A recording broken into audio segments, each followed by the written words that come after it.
We're going to do a little bit more difficult modeling here for our second puzzle cube part.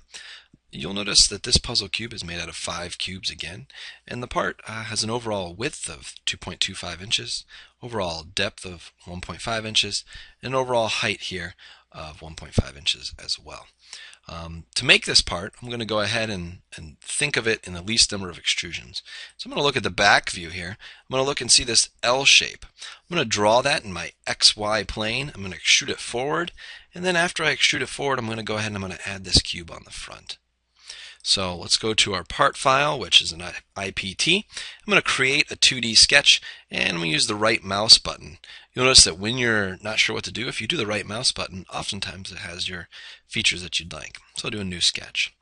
Again, I want to choose the XY plane. I'm going to go ahead and I'm going to draw that L. Now I would argue that a 2-point rectangle will be the fastest and most efficient way to make this. However, we have not learned the line tool yet, and so I'll teach you the line tool in this method. So choose the line tool and we'll start on our origin. We'll click and we'll go upward. Now I'm not going to go directly upward just to show you what happens. I'm going to type in 0.75 and I'm going to hit tab.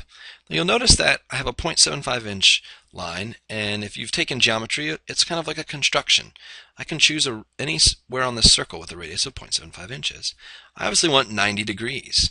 You'll notice when you go to click 90 degrees that there's a vertical constraint. That's a geometric constraint that's being done, and that will keep your line vertical.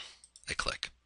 Now I want to go directly to the right, and I want to keep doing this L, and so it goes 1.5 to the right. So I'm going to type 1.5 and hit tab.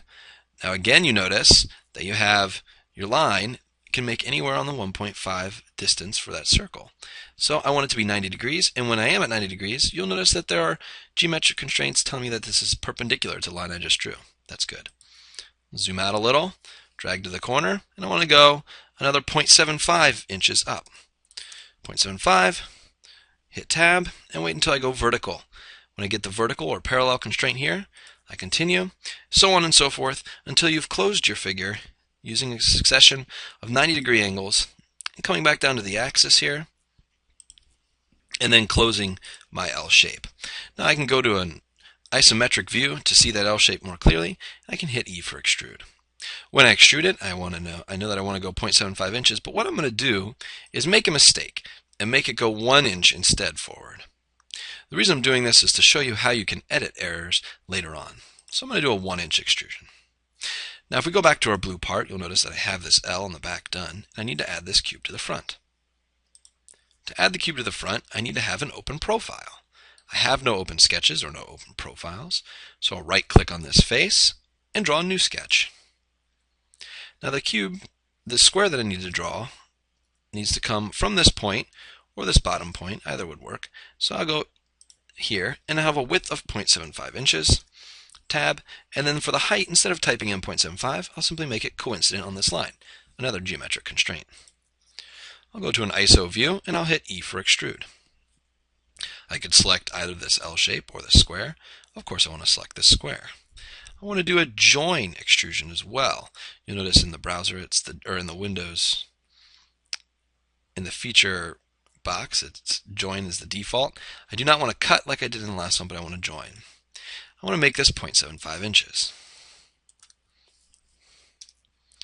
I've now completed it, but when I look, I might be able to recognize that this looks like it's 1.5 inches, or even larger than the 0.75. And so I look back and I say, well, what error did I make? One thing I can do is, in my browser, I can expand my extrusions. And I can look at the sketches that were consumed or used to make those extrusions. Looking at the dimensions, I realize that my L is fine. I realize that the distance there is also okay. So I know that this extrusion was made to the wrong distance. I can right-click on the extrusion in my browser and choose to edit the feature. In editing the feature, I see that it was a 1-inch extrusion that needed to be 0.75 inches. I hit OK, and you'll notice the consumed features, or the other features that were dependent, stayed the same. Next, you could change your part to blue, and you could save it appropriately, and you would be done modeling this part.